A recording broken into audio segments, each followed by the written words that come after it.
Hello, everybody. Welcome to Freedom Friday Hour. Today's date is? Today's date is July 15th, 2016. Have you all noticed that the world is changing dramatically in front of you? It's totally just changing. It's not the same as it was. It's getting worse. By the day. By the day. We just had last week, we had the Dallas, USA incident, the murders there. Mm-hmm. We had yesterday the Nice, France murders. Right. And then this afternoon, we have Turkey. Mm-hmm. And we have a military coup there. It's global. Yeah. And coupled with that, you have all these demonic beings running around that are inhabiting human flesh, causing all kinds of other havoc. That's right. And the powers to be are literally being shaken. They don't know what to do. It's... You know, you think this is all controlled, and a lot of it is controlled. It's controlled chaos. Mm-hmm. But they're really, the fallen angels, the fallen ones, it's coming to an end. Their kingdom is going to end. There's a consummation of the age. That's right. What we're seeing. And they know their time is short, so they're going crazy. It's going crazy. They're doing things on purpose, but it's not like they're good managers. Mm-mm. They're bad managers. The earth is under bad management. And it's going to fail. It can't sustain itself with these fallen angels, these crazies, and their shields, the Illuminati shields and whatnot. All right? Mm-hmm. So we're going to entitle this show the 14th Baktun. The 14th Baktun. Mm-hmm. People are going to go, why that name? And I'm going to tell you why that name in a bit. But first, I want you, Ms. KAPOW, to read the scripture. I will. That goes with this. Luke 21, verses 25 through 26. And it says, "And there shall be signs in the sun, and in the moon, and in the stars, and upon the earth distress of nations, with perplexity, the sea and the waves roaring. Men's hearts failing them for fear, and for looking after those things which are coming on the earth. For the powers of heaven shall be shaken." What I really want to emphasize on that scripture is that this is about the earth. This is a prophecy by Jesus, and it's about what's coming on the earth. And upon the earth, there will be distress of nations with perplexity. See, the sea and the waves roaring, that's the nations. Mm-hmm. Think of Revelation, the angel, 1 foot in the sea, 1 foot on the earth, on the sand. That's the nations. Jesus is saying it's going to be troublesome. And then you say, well, in the past, nations have had trouble. How about World War II, World War I? There were nations. Combined with everything else that's going on, this is unprecedented in history.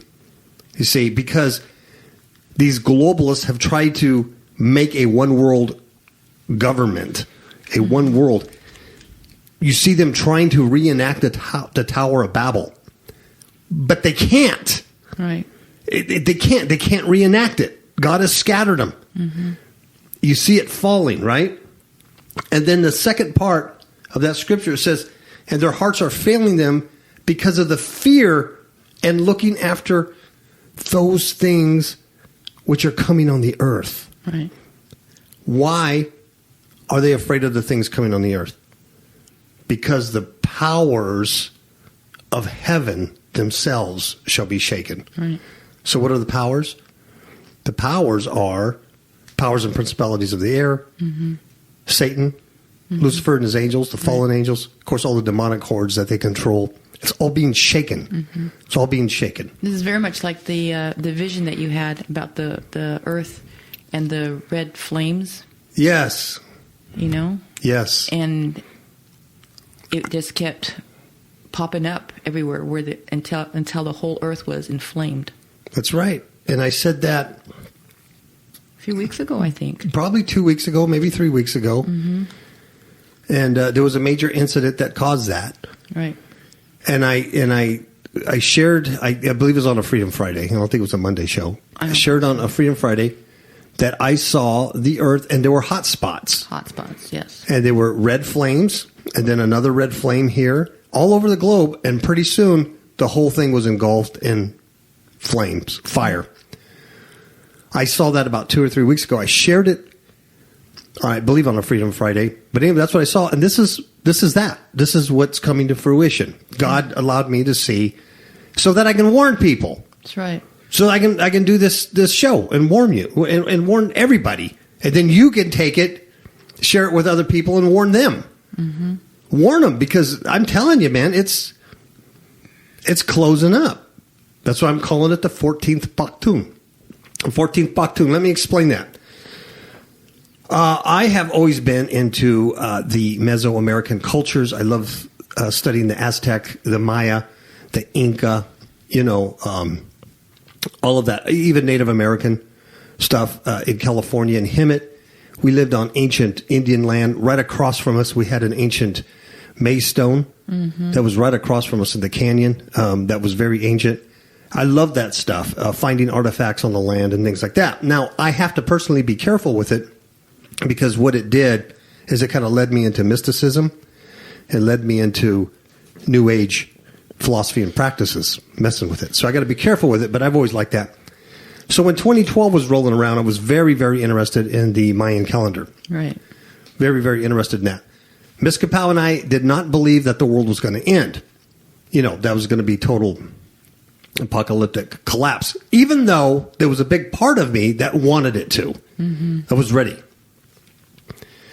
But what we knew, the New Agers, they would say this is the age of Aquarius. Mm-hmm. It's going to be a new age of enlightenment and this and that. We didn't believe that. We didn't buy into that. We knew it was going to get darker. We just knew it was going to get worse and worse and worse.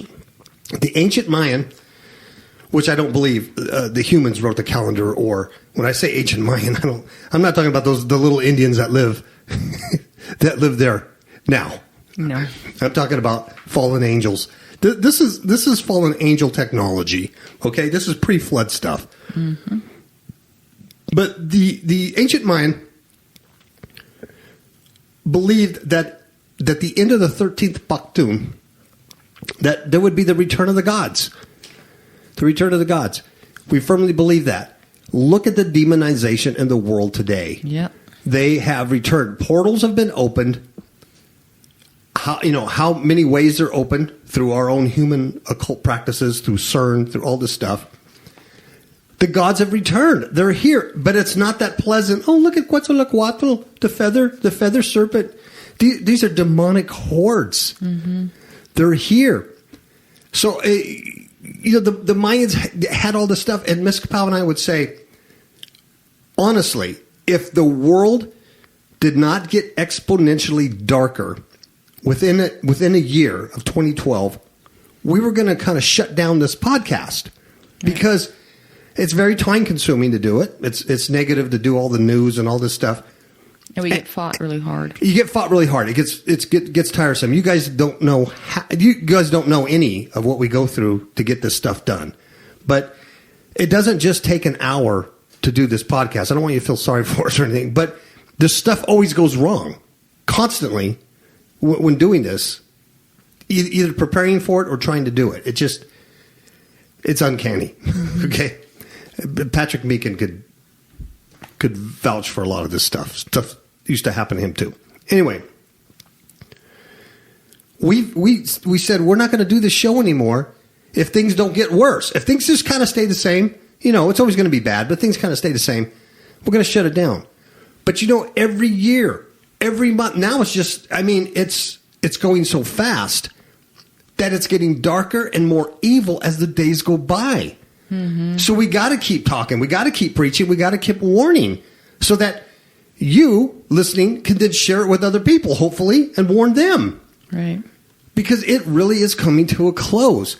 It's like, I understand the Illuminati, the fallen ones, the shields. I understand whatever you want to call them, the globalists, the Marxists. They create the chaos so they can bring in order. They create a lot of this stuff. I understand that. But I also understand they're in a tizzy right now because their world is collapsing. That's right. It's the end of their world, and it's collapsing. It's they're mismanaged the planet. They can't deal with it, and it's falling. Yep. Okay? They're not in control like they would have you believe they are. All right? Okay, so the name of the show is 14th Baktun. What is a Baktun? Okay, in the Mayan calendar, a Baktun, all right, is, without getting too technical, is a, it's 20 Katun cycles, okay? It's 20 Katun cycles is a Baktun. In other words, it's in the long count calendar. A Baktun contains 144,000 days, or approximately 400 years. That's a cycle. Now, the Mayan long count calendar is, 5,125 years. Right. Is the Mayan long count, right? That's how they did stuff. But a Baktun is 144,000 days. I know, you're going, hey, that number sounds familiar. Yes, it does. It sounds familiar because you read it in the book of Revelation. 144,000 witnesses. You know what I mean? So, in 2012, before the end of 2012, the world was at the end of the 13th Baktun, the 13th cycle. All right? And it was completed on December 21st, 2012, or around there. All right? So this also marked the beginning of the 14th Baktun, which we're in. So the Mayan calendar had ended, so that's why a lot of people speculated there's no more calendar, so the world's going to end. But that's not what happened. It just repeats. All right? So when the 13th ended, that was the end of that 144,000 day cycle. And now it's a new cycle. That's what I'm trying to tell you. We're in a new time. That's why the world looks different today than it did 4 or 5 years ago. It's changing, and it's going to continue to totally collapse and be unrecognizable. All right? I know I sound like a crazy lunatic, but hear me out on this. The Mayan calendar system places its start date. This is really not important for you, but it does place its start date in like 3114 BC, and then it repeats after 5,125 years, right? So when it ended in 2012, the end of 2012, it's now repeating. So the completion of 13 Baktuns marks the creation of the world of human beings, according to the Maya. That was it. That was the time of the creation of the human beings. These cycles of creation and destruction can be thought of as stages or harmonics of Mayan evolution. What I'm trying to get to is in the 14th Baktun, we're in destruction now. Right. We're in destruction. We're not rising up as a civilization. We're not rising up globally. That's why I had Ms. KAPOW read Luke 21 to you guys. Jesus says the same thing. There's going to be distress and perplexities. Yes, we've had that before in history, but it's different today. Right. The rest of the world's going mad. It's insane what humans have become. Right. Just since the iPhone was invented. I mean, what? Less than 10 years ago. Right. 10 years ago, we didn't have iPhones. I mean, things in the world have escalated very quickly since 2012, even since 2008, but especially 2012 and to where we are now, things have escalated very, very, very quickly. And it looks different. There's things going on today that were not going on before then. Absolutely. A lot of things that you hear now is like, this is the first time this has happened, you know. Unprecedented in history. That's right. Incredible. Of course, every nation is perplexed. The USA is perplexed. This coming election is perplexing. I mean, there's all kinds of anxiety going on and hand-wringing. You know, so let me get back to the Mayan calendar. According to the Popol Vuh, a Popol Vuh was a book of prophecy written by a Mayan prophet called Chalambalam. I actually had the Popol Vuh, and I actually read the thing because I'm crazy like that. But it didn't make a whole lot of sense to me because you're talking a whole different culture, man. But, you know, it's their creation myth and the whole bit. I ended up giving it to my niece. But I did read the Popol Vuh. So this book written by Chalambalam, a Mayan prophet, had compelling details of creation accounts in it, right? So it stated that we are living in the fourth world. It believed in four quarters, right? So that the first three creations that the gods failed in making, and the creation of the successful fourth world where men were placed, is what we were living in before 2012. You get it? Mm-hmm. So, three prior creations, right? So I know you're going, well, what is that biblically? This ain't a theology lesson. I'm just telling you what the ancient Mayans wrote down, right? Mm-hmm. Because I want you to understand the times we're in. So, the fourth world, what we were living in, has ended. In the Maya long count calendar, the previous creation ended at the start of the 14th Baktun. So we've started that 14th Baktun. That's amazing. 2012 begins the fifth world. And of course, may I tell you that they believe after the fifth world that there's no more. So that's another deal. But we're at that end, okay? So if you look at our global civilization as a system of monetarism, right? Ruled by monetary policy, consumerism, production and consumption. There's corruption of thought, via money, education, media. It's unsustainable. It does not serve humanity. It does not serve the planet. It's dysfunctional because fundamentally flawed in its design. Because Satan, the power of the air, he's flawed. Mm-hmm. He was perfect in all his ways until iniquity was found in him. So we have to become conscious of the fact that this planet suffers from that bad management.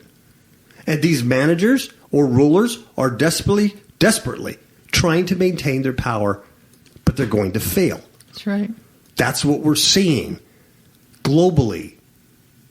They're failing. All right? So much effort has been expended in maintaining the illusion that we're free. We're free humans. But that is not true. We live under tyranny, but most of us refuse to face it. It's a mass delusion. It's pathological, self-destructive. It is inevitable that it will come to an end. It's like a cancer. It's collapsing as a result of its own malfunction. Mm-hmm. All right? Mm-hmm. And that's why this show is entitled The 14th Baktun. You did that very well. That's a hard one. It is. It's a little quick Maya calendar lesson. But, you can say, well, that's not, Bible prophecy, whatever. I don't care. You just look around you. How can you deny? Exactly. How can you deny it? All right?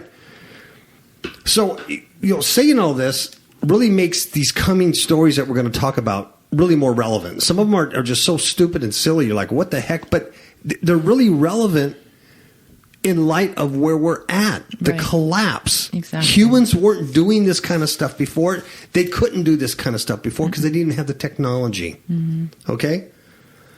So, before I get into all the details, we're gonna start talking about this Pokemon Go thing. Because this is huge. It is, yes. Then maybe, people are going to go, it's just a game. It's going to be fun. This is huge. But we're going to take a commercial break before we do it. All right. I don't know what all this fuss is about these pestilence. I think the scientists are doing a great job. Clueless? In the dark? I think the government's doing a good job. Have no idea what is really going on? I have an app for that. KAPOW Radio Show app for iPhone and iPad. KAPOW Radio Show app for Android. Get the app. Get a clue. Hey, Vinny, I love politicians. I think they've got my best interest in mind. Get the app. Get a clue. FifthHookMedia.com. Okay, we are back. So the first story is going to be Pokemon or Pocket Monster, right? And then we're going to talk about this little gal who works for the cartel, and she's a murderer. She likes to drink blood and have sex with a corpse. But you're not going to believe this, how this little gal looks. And then we're going to talk about these zombies that take K2, synthetic marijuana, and these Pavlovian dogs that are addicted to social media. And last but not least, you can't fix stupid. We're going to file it under you can't fix stupid. This week's stupid story. Let's talk about pocket monsters, okay? Also known as capsule monsters. Capsule monsters? Mm-hmm. Or pocket monsters. Pocket monsters. It's a combination of two Japanese words, but we'll get into that. Okay. Last week, a new game was released called Pokemon Go. Now, remember Pokemon in the 90s? Yep. You know? Pokemon was a big thing. And then a lot of Christians came out and said Pokemon was of the devil. They're little demons. And they train kids to do witchcraft and everything like that, right? Right. So now 20 years later, Pokemon Go comes out last week. It's digitized. And I guarantee you, because the church has changed and Christianity has changed, this is going to be a lot more accepted and not looked at as for what it is. Right.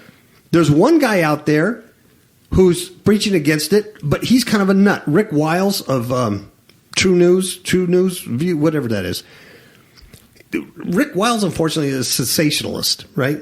Yeah. So he's taking this thing, and even though I agree with him that he's saying it is of the devil and demonic, he's also saying that the technology is going to be used by ISIS to hunt down Christians and kill them. So that makes him a nut. And so everybody's making fun of him. So he's the only one on the internet as a Christian saying that this stuff is no good. So, poor Rick Wiles, he's lost some credibility in some other areas, had to do with money and things like that. He likes to raise money to build things that he never builds. Mm-hmm. So anyway, by saying that, Christians are going to be killed, with this technology is a little sensationalist. Mm-hmm. And that's what makes him kind of nutty. But I kind of want to balance this out, all right? So here's what I'm talking about. If you haven't heard of Pokemon Go, and if you're a little older, check your kids, man, because it's a free app. Mm-hmm. Make sure they're not doing this stuff. I'm serious. And I guarantee you, everybody listening to me, you Facebook people, you're going to run across one of your Christian friends that's going to post, something about Pokemon Go. Mm-hmm. You're going to see it on the Facebook. You need to be warned by this stuff.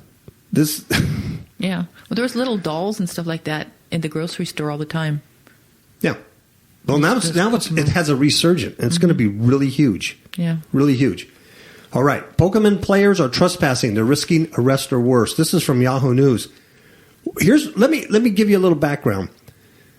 Last week, they introduced. Now, Google has a lot to do with this. Google's behind this.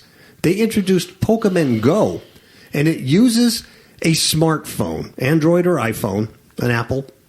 It uses a smartphone, and it uses geolocation technology on the phone. And it sends the player to real physical addresses. So they get out of their house. They're not playing a game anymore on their couch. They get out of their house. They go to a physical address. And it uses this. And when they look at their phone, they see a demon or a monster at that location. And then they have to go capture it. Wow. They have to capture it. So, in other words, if the geolocation sends them to the White House lawn, these idiots are going to go to the White House lawn to get their demon. That demon. Mm-hmm. You can see where I'm going with this. Mm-hmm. So it's something totally unprecedented, totally new. No game has ever done this before. Okay? It's what they call augmented reality.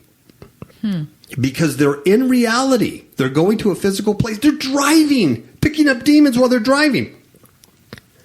The reality is then augmented through their phone that they see this little monster. Wow. That's the basic way this game is working. All right? So it's called Pocket Monster or Pocket Monster or Pokemon. The Christian Apologetics Research Ministry, which is usually pretty good, back in 2007 did a whole research on Pokemon, and it came out and said it was demonic, occultic, and satanic, and warned the Christian church to stay away from Pokemon. Right? Right. That was in 2007, I believe. The guy wrote the article. I just saw today where last week he updated that article and said Pokemon Go is now on the rise, a big thing, and that he said he discovered his daughter had it on her phone, and the daughter tells him, this original writer who condemned it, right. The daughter tells him, oh, there's nothing occultic or demonic or anything wrong with it. It's fun. Yeah. And so he's like, okay. So he downloaded the app on his phone, and now he's going to test it, and he'll get back to us. Yeah. So actually he's recanted. Yeah. And this is the Christian Apologetic Research Ministry. Wow. Look them up. So that makes me really nervous. Now, there was some stuff last week that came out and said that the inventor of Pokemon Go stated that it was satanic. It was definitely anti-Christian. And its goal was to, kill Christians and change stuff like that. Mm-hmm. That's where Rick Wiles got a lot of this stuff. He jumped on it. Right. And now, a lot of people are going to go to his website and, he can get advertising dollars or whatever they do there. But that is not true. You go to snoops.com. That's a hoax story that was done. The owner never said that. He was allegedly supposed to say that on a Times magazine interview. It never happened. So forget that. If you see that on the internet, you see that on Facebook, that's not true. It. Okay? That's not true. Even though I do believe it's demonic and satanic and occult and anti-Christian, that's not what he said. Right. All right? The other thing that's disturbing about this is that churches are digging it. There's some churches in England. Of course, the USA is going to do this because the app is sending its players to like gymnasiums and stuff, physical locations. Mm-hmm. A lot of these gymnasiums are located in churches. Right. So these churches are reporting there's hordes of young people showing up at their front door with their phones are up in the air to find the demon. A good place to go, find demons in church, because that's where they're at, right? That's right. They are there. But okay, so this one pastor says, we welcome them.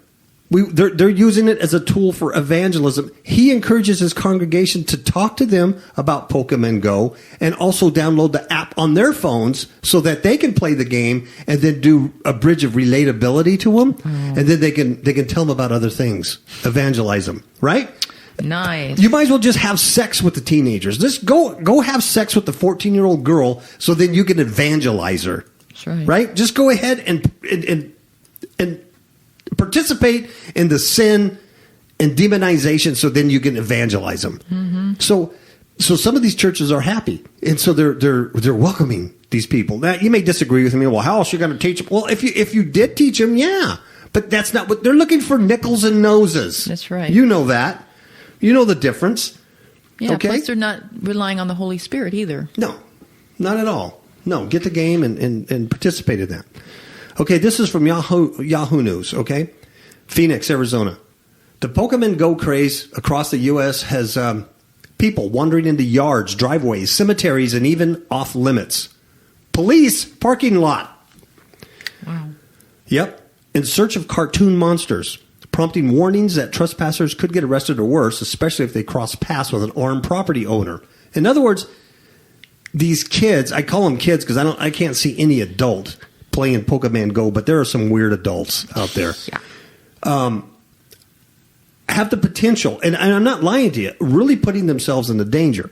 Mm-hmm. Do I care if they're in danger? Not a whole lot. What I care about is if I'm in danger or somebody I love. That's what I care about. Sure. Right? Because if they're chasing demons while driving their car, they can run right over you in a parking lot. Mm-hmm. Because they're trying to get the winged dragon or whatever it is. Or going to your house because then they have a demon there. Yeah. And then I got to kill them. And that's not going to be good for either one of us. Mm-mm. Right? Right. Since the release of the smartphone game last week, police have gotten a flurry of calls from residents about possible burglars or other strangers prowling the neighborhood. So they said so far a few tickets have been issued, but there have been no reports of arrests or assaults on trespassers playing the game, whose object is to use the phone's GPS technology to find and capture animated creatures in a real-world place. Wow. Police Chief Jim McLean from Texas. Here's what he said. He's the assistant police chief. He says, be careful where you chase these Pokemon or whatever it is you chase, because we have seen issues in other places with people going onto private property where a property owner didn't want them on there. Some players have expressed worries on social media that the game could result in a fearful property owner pulling a gun. You think? You know what I mean? Hey, it may not just be a regular citizen like me. It could be a drug dealer. Mm-hmm. It could be the cartel. Yeah. You could be wandering into an area, a militia area. Mm-hmm. You know what I mean? Where, oh my Lord. Okay, a scenario that could easily happen in a lot of states. You know that you have like the stand your ground laws, like here in Nevada, right? McLean's department posted a Facebook warning Monday after officers spotted a man playing a game in a section of a police parking lot where the public isn't allowed. He said the player had to pass keep out signs and go over a fence or under a gate to reach the area. Wow. He's in a secured police parking lot wandering around. The guy says, I'm not sure how he got back there, but it was clear what he was doing. He was playing Pokemon game with his phone up in the air. Wow. In a police parking lot. That's crazy. Well, that's a good way. That's a good way to, especially with the deaths of cops. Yeah. And these terrorist attacks and stuff. Really? Mm-hmm. I know. Stupid. You know what could happen to you? Yeah. In Utah, right up the street here, this kid named Ethan Goodwin, he's 17 years old. He was slapped with a trespassing ticket. It cost him up to $200. He and a couple of friends went on an early morning Pokemon chase at an abandoned grain silo. Mm. He managed to catch 3 creatures there. Here's what he said. I wouldn't say it was worth it, but I would say I'm glad I have the Pokemon I have now. Because he got those 3, you collect those creatures, right? He joked. He added, it's a dumb game, really, really stupid. Of course it is. It's stupid. I hope you guys are tracking me. What this is bringing. Mm-hmm. It's conditioning these kids to look at real places for unseen things. That's right. It's conditioning you to accept these demons, and you're collecting them. And the reason why you collect them is for power, because you can then use them against other Pokemon players. That's right. It's witchcraft. This is nothing to mess with, and I guarantee you Christians are going to get involved in this nonsense. Sure they are. It's really bad. Yeah, it says every time the app is opened, the warning comes up, and it says beware of your surroundings. And they also have to agree to the fine print saying they can't enter private property without permission. And there's a disclaimer that says that the company is Niantic is not liable for the property damage, injuries, or deaths that result while playing. But they don't get through. In Phoenix, police have started posting like warnings on their social media saying, don't go chase this Charizard or this dragon or whatever on somebody else's property, especially after it's dark. And they said that several officers have responded to several calls about players trespassing. Right? Gamers are also being warned to watch for traffic and not to drive while doing the app. One woman in western Pennsylvania said that her 15-year-old daughter was hit by a car while playing the game and crossing a busy highway. She was hit by a car. Because she wasn't paying attention. Well, she's chasing a dragon, looking at her phone. The girl was hospitalized with injured collarbone and foot. Cuts and bruises, says her mother. She was lucky. Mm-hmm. Captain Michael Fowler of the South Carolina Police said his department has gotten a few suspicious activity reports related to Pokemon Go, including multiple calls from a woman who feared for her safety as she watched cars go in and out of a church parking lot across from her house. She says, I don't know what they were doing. Last time I heard about Pokemon was back in the 90s. Another guy, Lieutenant Lex Bell of the Unified Police Department in Utah, said officers outside of Salt Lake City have responded to similar calls. Most come after dark, with residents saying they believe motorists driving slowly through their neighborhood may be casing their homes. In one instance, a woman mistook a few glowing cell phones for flashlights as players hunted characters near her daughter's car. Wow. Cemeteries. Several cemeteries, including Arlington National outside Washington, have expressed worries about players on their grounds. At Mobile Memorial Gardens in Alabama, the president there, Timothy Claiborne, said he's seen visitors walking or driving around with phones in their hands playing the game. He's asked people in about 36 vehicles to leave over the past couple of days, earning him the title Chief of the Pokemon Patrol. He says, I just think we need to continue to have respect not only for the dead, but for those who are grieving for the dead. So Wow. you can see what this is doing, right? Mm-hmm. I mean, it's making these kids crazy. Yeah. It's making them crazy. So is Pokemon Go evil? Is it dangerous? Is it demonic? Well, the logo has a big 5-pointed star with a little ugly Imp. horned demon, and it's called Pocket Monster. It's exploded over a week.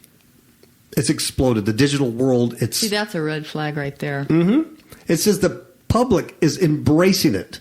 It's making headlines all over the planet. You see, White Turkey is being it's a military coup. Mm-hmm. While 80 people are dead in Nice, France. While cops are being killed in Dallas. Right. While all this Black Lives Matter stuff is going on, and what are the kids doing? They're playing a stupid game, chasing demons around. Mm-hmm. Of course, it's the 14th Baktun. Sure. All this stuff has to come together for it to collapse. You can't have intelligent people, or it couldn't collapse, right? Right. This is like irritating me. Mm-hmm. They're zombies. Yeah. It says it was launched. This game was launched, and in 7 days, it became an international phenomenon. It's the first mass market video game to successfully blend the real world and the digital world together in a way that the public truly embraces. It's making headlines all over the world. At this point, it has almost as many daily active users as Twitter does, and Nintendo's stock price is going crazy as a result. On Monday, it shot up 25%. On Tuesday, it surged another 13%. In other words, Nintendo is now worth billions of dollars more than it used to be. But there could be a dark side to this, right? Mm-hmm. I mentioned that it's called augmented reality. And it's bringing people together in a new and interesting way. In fact, the Washington Post had reported that a lot of people are actually ending up in church as they hunt Pokemon creatures. And I mentioned that. They're going to church parking lots. But not everything is unicorns and lollipops with the new game. Over the past week, we have seen people commit robberies at Pokemon Go locations.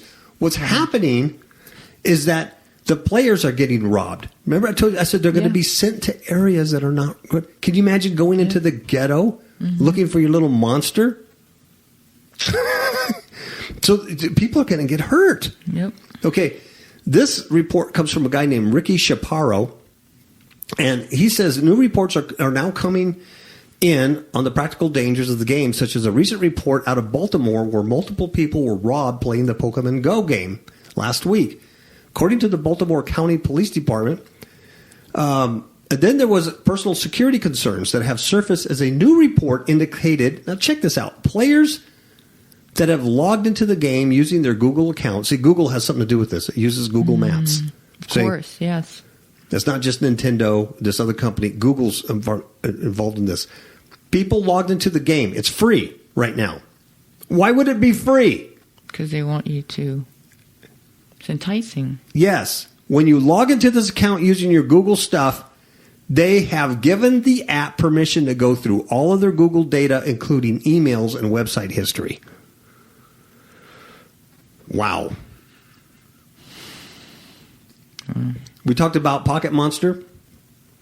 The word Pokemon is a contraction of two Japanese words, Poketo, is that how you pronounce it? And Monsut, Poket, meaning pocket monster. Of course, a monster is a creature, ugly, frightening. Synonyms are rascal, beast, demon, brute, imp, or devil. Mm-hmm. Even the Washington Post admits that these are creatures such as Flaming Demon in Pokemon Go. Players progress through the game, then they collect these monsters and demons, they train them, and have them fight against Pokemon owned by others. Wow. Ricky Scaparo says the same thing. He says, the Pokemon are supposed to be monsters that have special powers, share the world with humans, just like demons do, right? Right. The idea of the game is to have the children learn how to collect as many Pokemon as possible, train them, and use them against other people's Pokemon by invoking the various abilities of each Pokemon creature. Pokemon can evolve and pass through various levels, 100 being the highest. Colored energy cards are sometimes used to aid the Pokemon. You get it? They invoke the various abilities of each Pokemon creature, of each demon. Mm-hmm. Everything we do, whether it's a game or not, trains us. It conditions us in various ways. So often seeing something in a movie or coming across something in a video game could spark an interest or open a door into something deeper. I just talked about how I used to like the Indian culture, but I have to be careful with that because it caused an interest into New Age practices for me. Same thing with martial arts. Yeah, it opens you up to these things. Mm-hmm. Breathing techniques, all that stuff. It opened me up seeking that kind of power. So that's a kryptonite for me. I know that. But these things could open the door to something deeper.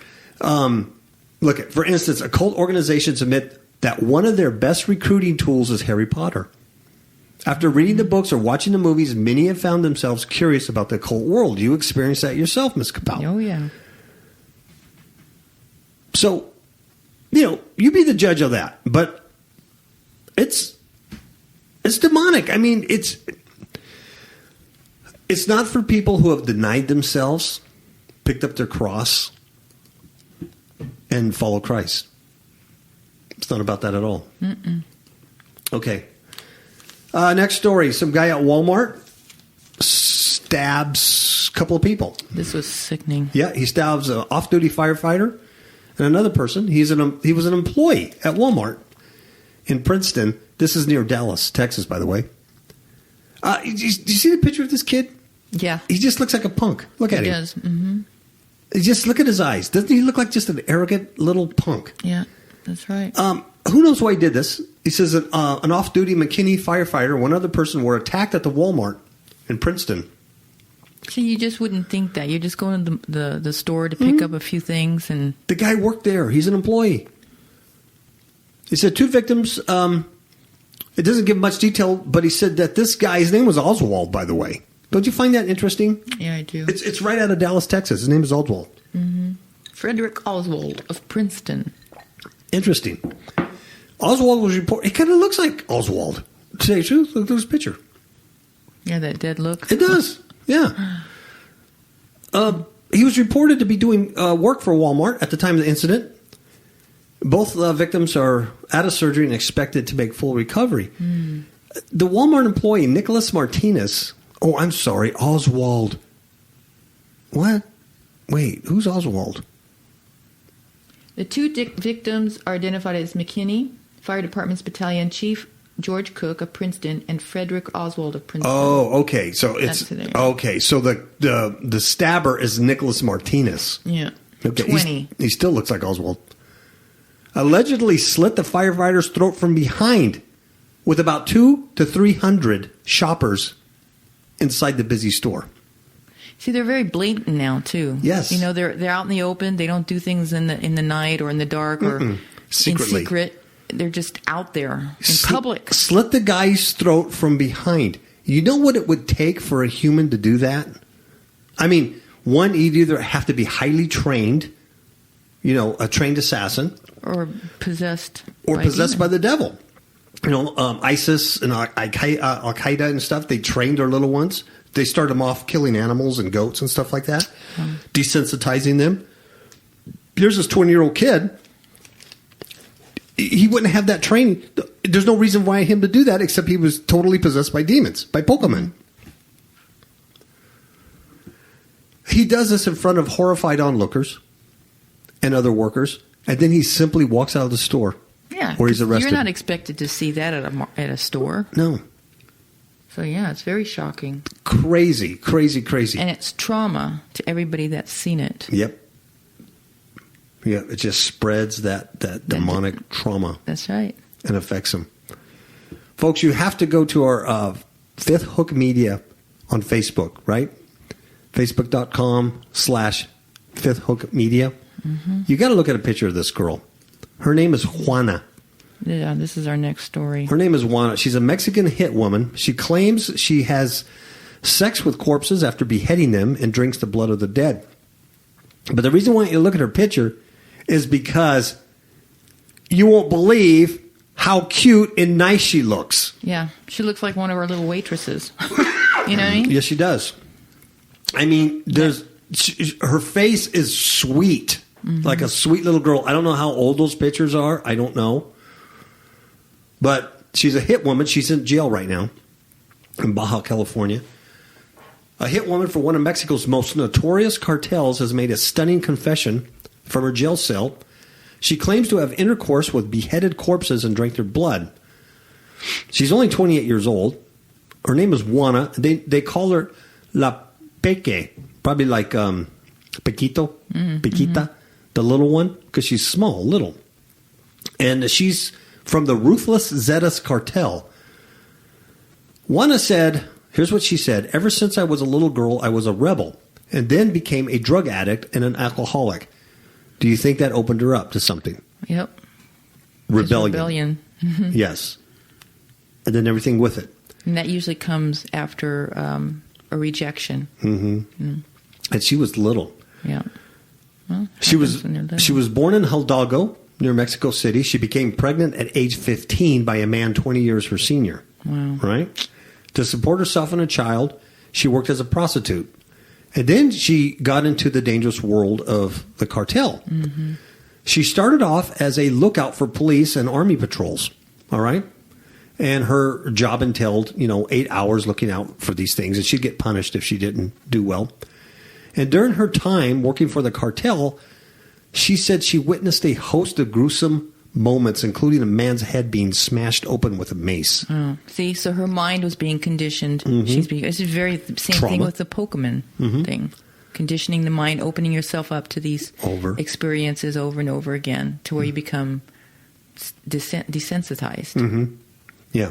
And the trauma, the demonic trauma. Plus, she's already started off in rebellion and alcohol and prostitution. So, right? So this is the door that's open that she's walking through. Mm-hmm. She says, I remember feeling sad and thinking I did not want to end up like that. But her aversion to blood did not last long. Yeah. You won't believe these pictures of her. I mean, look how sweet she looks. She really does. And she's in these pictures, she's actually wearing a cartel hat that says cartel. She said that she began to feel excited by the blood, seeing the blood, and then she began to rub herself in it and bathing in it after killing a victim. She said, I even drank it when I was still warm. Gross. I was still warm. She insinuated as having had sex with the cadavers of those decapitated, using the severed heads as well as the rest of their bodies to pleasure herself. Nasty. So she's awaiting trial. Unbelievable. You get a chance, go look at her picture, read the story. Unbelievable. But we talk about this and post this because you see the return of the gods. Mm-hmm. There's a person, you don't do stuff like that. You don't just wake up one day and go, I'm going to drink the blood or something. I'm going to bathe in it. I'm going to have sex with a decapitated corpse. I'm going to kill people for the cartel. Mm-hmm. That just doesn't happen. No. See, these gods that have come back, they're in spirit form. Yes. So they have to inhabit a person or an animal, something tangible, in order for them to do their works. Mm-hmm. Absolutely. Another way people are getting demonized is through K2. It's synthetic marijuana. Oh, that's just nasty. Basically, it's this potpourri stuff, that they're selling. That's legal to sell. This is amazing, and it's actually turning people into zombies. You talk about getting demons. Mm-hmm. This is what I'm talking about, folks. It's the whole globe. It wasn't like this. It wasn't this bad before. This is amazing. This is from New York. 33 people hospitalized after K2 overdoses. There's a whole area there in New York that they call Zombie Land. Wow. Because everybody's on this stuff. Zombie Land. Yeah, the synthetic drugs are really bad. Mm-hmm. You know, because you don't know what's in them. No.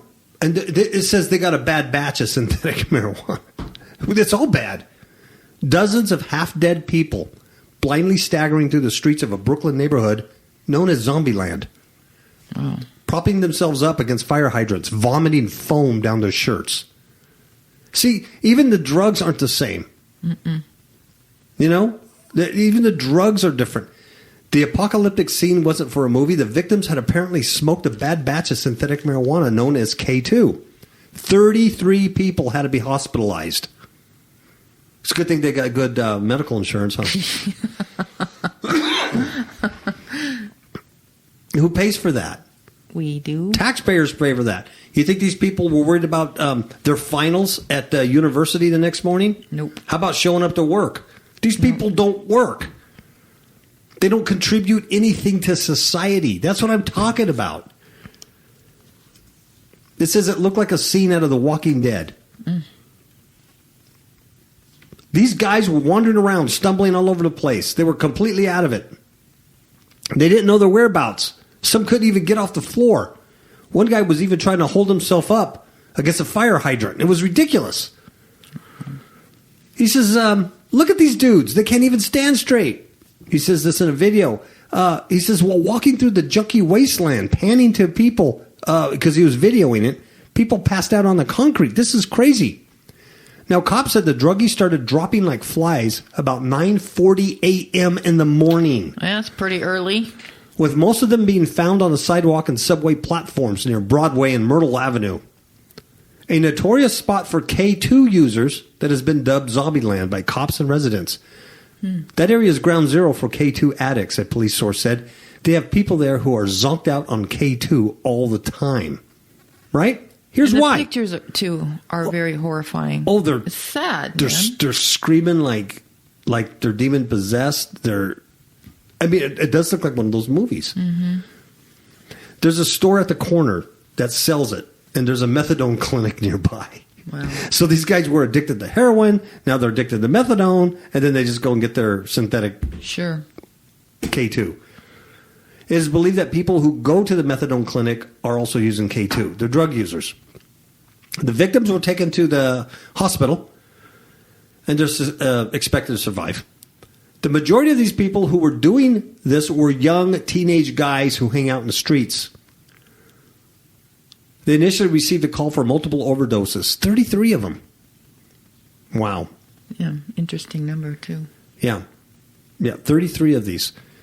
So, anyway, they're trying to control it, but they can't. They're just like Zombie Land there, and it's not against the law. It's not against the law. They can sell it at the store. It's not illegal. So these people take this stuff, they smoke it, and they turn into a demonic zombie. Mm-hmm. And you know that this stuff doesn't just get out of your system and then like, oh, I'm okay. No. Yeah, you're messed up. Okay, speaking of zombies, now this kind of goes with Pokemon. This study was done on teenagers. It wasn't done on adults, so it's just on teenagers. I'm not picking on the millennials, but this is what it was done on. This is how social media affects your brain. They're like Pavlovian dogs. Remember, Pavlov, the bell, when you ring the bell, the dogs would salivate? Yeah. Mm-hmm. That's what this is. But, they usually do attack the children first. Yeah. Because, we're on our way out. Yeah. But you can change children. Yeah. And the thing is that this is the future. So if you mess up the future, there's no future. Mm-hmm. It's all messed up. This was a study done, researchers at the UCLA Brain Mapping Center. And they used a MRI scanner to image the brains of 32 teenagers as they used a bespoke social media app resembling Instagram. And by watching the activity inside different regions of the brain, as the teens used the app, the team found certain regions became activated by likes. Mm. With the brain's reward center becoming especially active.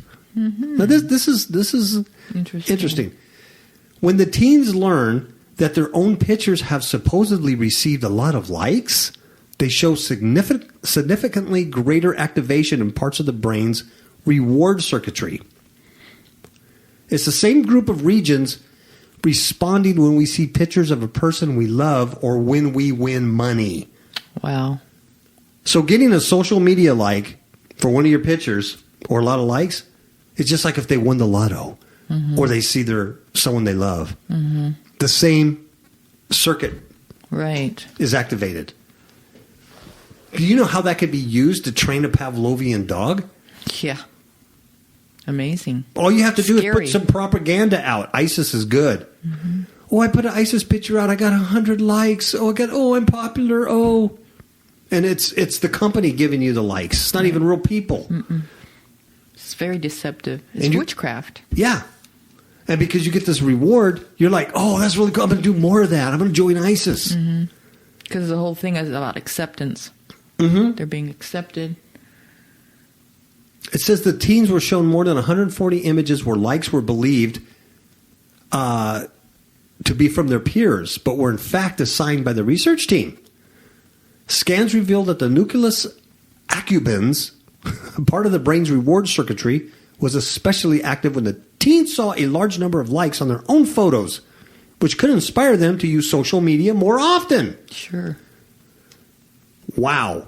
Yes, encouraging. Wow. Right? Yeah, they were showed like risky photos like cigarettes and alcohol, other benign photos, and it didn't have the same effect. But when they showed photos of their own stuff with likes on them, that had an effect on them. Yeah. Yeah. And then they were more likely to like more popular photos regardless of what they showed. So if they were shown a photo of ISIS beheading a goat that had a lot of likes, they would like it. Right. Because everybody else is doing it. Right? It's like they're being corralled, you know, like sheep. It says reward circuitry is thought to be particularly sensitive in adolescence. It could be explaining, at least in part, why teens are such avid social media users. And of course, this has a lot of implications in social media and how it changes the brain and how things are just changing. It wasn't like this before. Right. Yeah, that's what I said earlier. It's changing, and it's actually changing the circuitry of the brain. Right.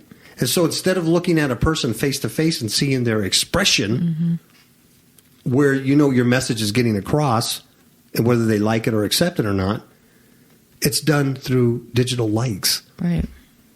Which may or may not be real. Scary. Yeah. And I don't think they're real. I mean, I know our Facebook page or Fifth I know. Media. It's like we can't prove it. It's not real. But logically, if you really think about it, using your critical thinking, it just doesn't make sense. No. It's like all that stuff. Same thing with podcasting. You know, Blog Talk Radio. Oh, you have 4,000 people listen to you this last month and blah, blah, blah. Really? Yeah, because when you give them money, all of a sudden you have a lot more likes, a lot more people viewing your sites and stuff. Yeah. But I can tell by other ways. This ain't real. Right. It's all phony. It's all phony. They want you on a business page. Facebook wants you to advertise. You know, and of course, the podcasting stuff, they want you to, you know, you're paying them to host. Anyway.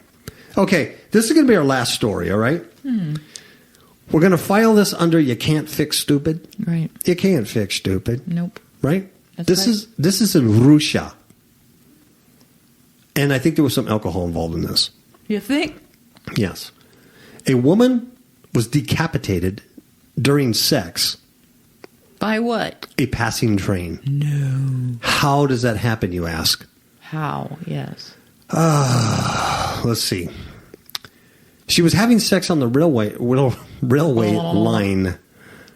The woman who was on top, I don't know how they were doing this, is believed to have looked up after hearing the train approaching. I don't know what happened. What happened to the dude? So if he's on the bottom, did the train just like pass right over him? I wish you would give more to the story. I know. This is fascinating. Apparently, she looked up, heard the train approaching, and maybe he was underneath the train. Maybe they were You know, I mean, he just went right under the train. That's what I'm thinking. And survived. She looked up and boom, hit her right in the face, took her head off.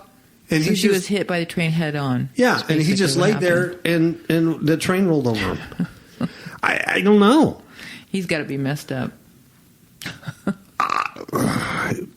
Talk about trauma. Yeah. Wow. Maybe they were looking for a Pokemon on the thing. There you have it. This happened in Siberia, Russia. According to Russian news, the woman and her partner were both homeless and were drunk at the time of the accident. I find that hard to believe. Drunk? Now, and this is what's sad. In recent times, there have been a number of incidents near the tracks. A man's legs were cut off and his body was found 4 days later. So, obviously, he's getting too close. Earlier this week, a mother was hit along with her 2 children. Wow. Aged 1 and 2. The younger one died at the scene while the mother and 2-year-old are in critical condition. Oh, see, that's why are they on the tracks? I know. See? Oh, my goodness. But anyway, that was, you can't fix stupid. Having sex on the railroad tracks is not. It's a stupid thing to do. It's not what you want to do. All right, Ms. Kabak, anything to add to the 14th Baktun? Nope. Yeah. It's very interesting, though. Yeah. We're in the. I am totally convinced. There's just so many things that are coming together to show that. Look at the apostasy in the Christian church. Come on, seriously? Right.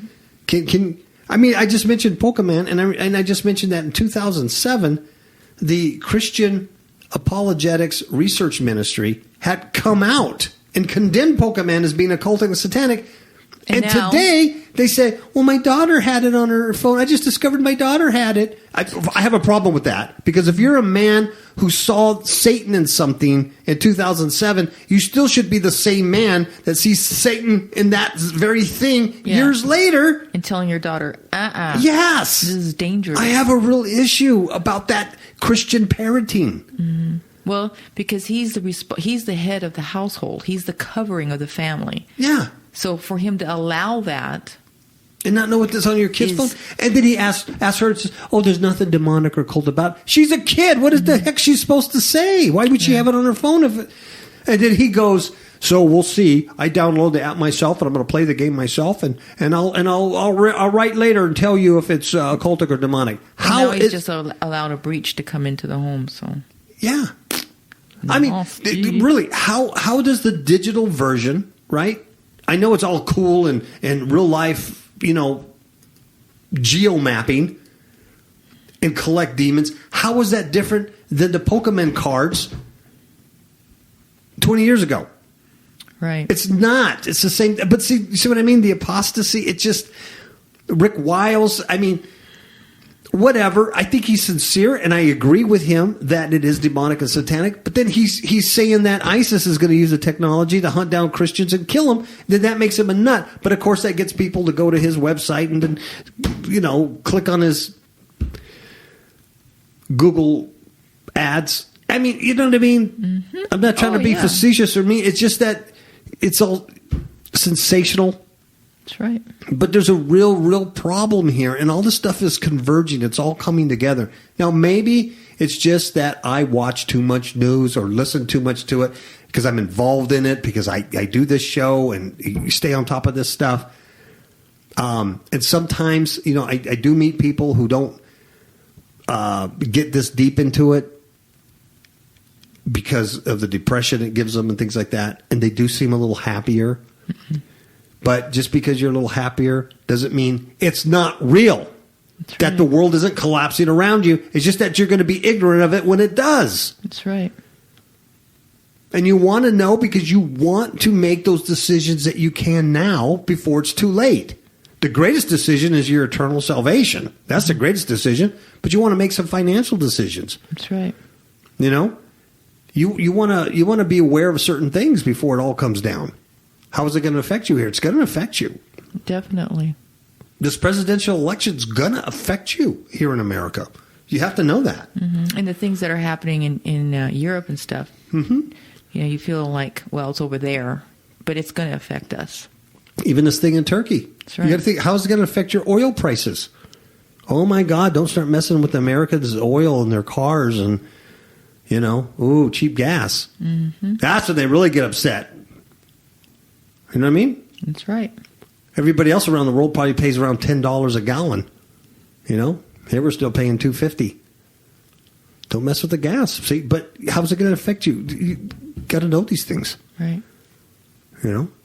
Anyway, 14th Baktun. That's what we're in. And there's no other. The calendar's ended.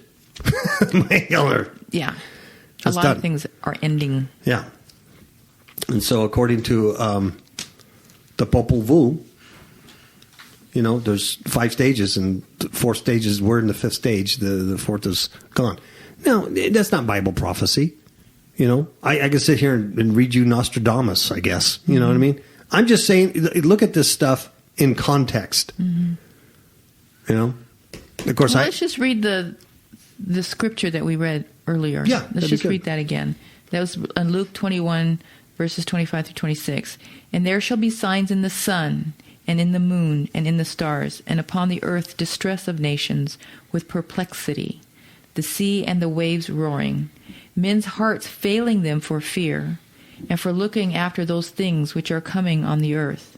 For the powers of heaven shall be shaken. And if you really listen to people, you can hear the fear. Oh, yeah. They're afraid. Their future looks bleak. Yes. And it is bleak for them. I feel sorry for young people. I do. I really do. I really do. It's like, man, it's...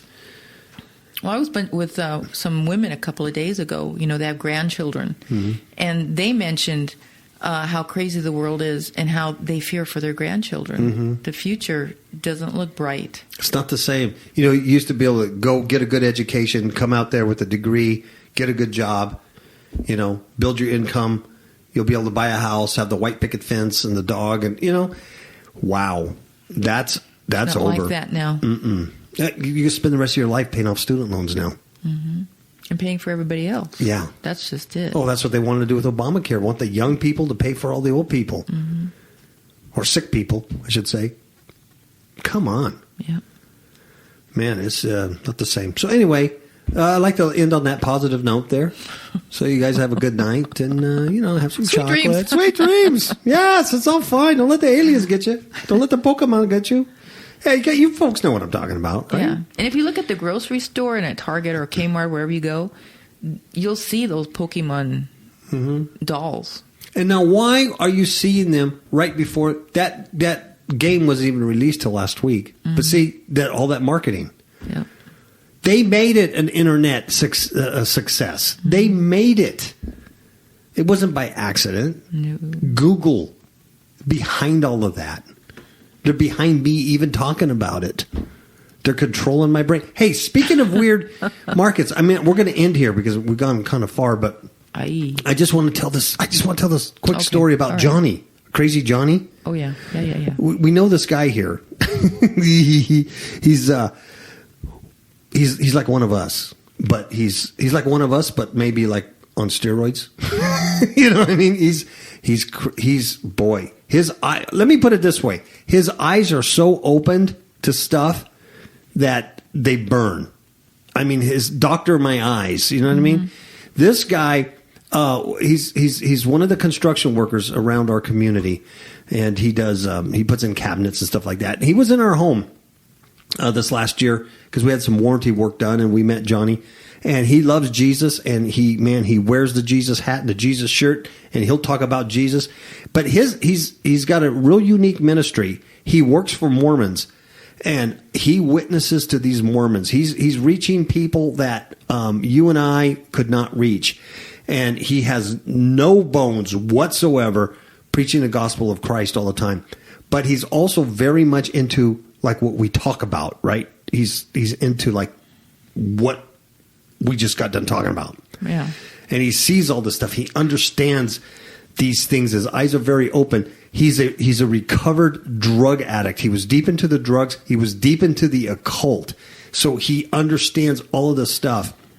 He's probably what now in his late 30s? Oh yeah. He has a 19-year-old daughter and stuff like that. But he's He was born and raised out here. He knows all these Mormons. He knows the Bundys. I don't know if you know anything about the Bundy ranchers. They're, Cliven Bundy's in jail right now. They did the standoff with the BLM in 2014 out here, where the BLM, the federal government, was trying to take the ranches from the Bundys. They did the Oregon standoff, things like that. He's friends with all those guys. Those guys are Mormons, if you don't know that. He's friends with the Minutemen and some of the militia guys out here. He owns property where a bunch of former military veterans there. So he has a big ministry with these guys. He told me the other day, because I've talked to him twice this week, but he told me the other day he has a former military guy living on his compound, and who's in the 60s. The guy's not a Christian, but he told Johnny, he said, "This is the end, Johnny. This is it." Wow. He says, "What's going on in the world? This is it. And he's not a Christian." Pretty scary. Yeah. And he was, I don't know what this guy did in the military, but he spent a lot of years doing that. He's all messed up now, and that's why he lives, in Beaver Dam. But anyway, Johnny witnesses to everybody, and he does it old school. He doesn't use the smartphone or nothing. He has like actual pieces of paper on him that's highlighted and drawn, and he's like crazy, right? And then if you don't know what he's talking about, because he's talking about all this stuff, and he's crazy. But here's what he told me the other day, just a couple of days ago. He told me he was in Walmart, our local Walmart, and he was in that 15 item or less checkout stand. Oh, yeah. Right? Yeah, He says, not the regular stand or the self-serve, but the 15 item or less. And he says, have you noticed that Walmart has the hexagram? It's a 6-pointed, star or whatever. And he says, so he's standing in line in Walmart, and where they put the little bags in that little circle thing? Mm-hmm. He goes, he says, it's a 6-pointed star, that little thing. He goes, there's 3 bags like on one end and 3 bags on the other end. And he notices it because he sees all this stuff. And he says, right on the top of this, I'm going to call it a turnstile, right on top of this turnstile is written the words, there's a sticker, and it says, think 6. Think 6. So Johnny starts thinking 6. Like, what? There's 3 bags, 6. There's 6 stars, 6. So he's bold as a lion. When it comes to the Lord, he's bold as a lion. He asked the clerk, hey, what does this mean? Think 6. And she says, well, it's part of our policy to not put more than 6 items per bag. Wow. 6 items per bag. That's what it means. So that sticker is for them to remind them, think 6. No more than 6 items. So then Johnny begins to calculate, hey, there's 3 on this side, 6 items in each bag, 6, 6, 6. There's 3 of them, 6, 6. And there you have it. Anyway, it's just kind of an interesting little factoid that he noticed. So I haven't been to Walmart since, but next time I go, I want to go through that line and check it see out. the Think 6 there. What it is that this symbolism is just like Johnny points out, it's everywhere. It's all around you. Yep. 5-pointed stars are everywhere. They're all around you. Well, I know when we did that whole study on symbols and stuff like that, we had that book. Yeah. Your eyes just open, and then you start seeing all those things. Everything. And you'll see it in company logos. You see it, their little pyramid designs. It's just all around you, everywhere. It's absolutely amazing, amazing. In fact, I want to get on this study. I want to do this study on Jesus being the not only the cornerstone, but the capstone. That's right. There's a psalm that talks about the Savior being a capstone, not just cornerstone. And then you think about the Masons, how they removed Jesus or God as the cornerstone and replaced it with themselves. They do the oil and the wine. They do the ceremonies, and they lay down a cornerstone for a building, the Masons. And then on the back of your dollar bill, the Masons, they put the pyramid with a missing capstone with the all-seeing eye. Well, Christ being the capstone in Psalms. See, no one would know that kind of stuff unless you were deeply involved in the ancient Jewish religions. That's right. Right? I'm talking Kabbalistic Jews. No one would know this kind of stuff. So it's not just a bunch of fraternity brothers screwing around. They know this deep stuff. Everything's a mockery. Everything's Antichrist, see? That's right. Anyway, I'm going all night. I'm going all night. Give everybody a ciao. Ciao, baby. Good night.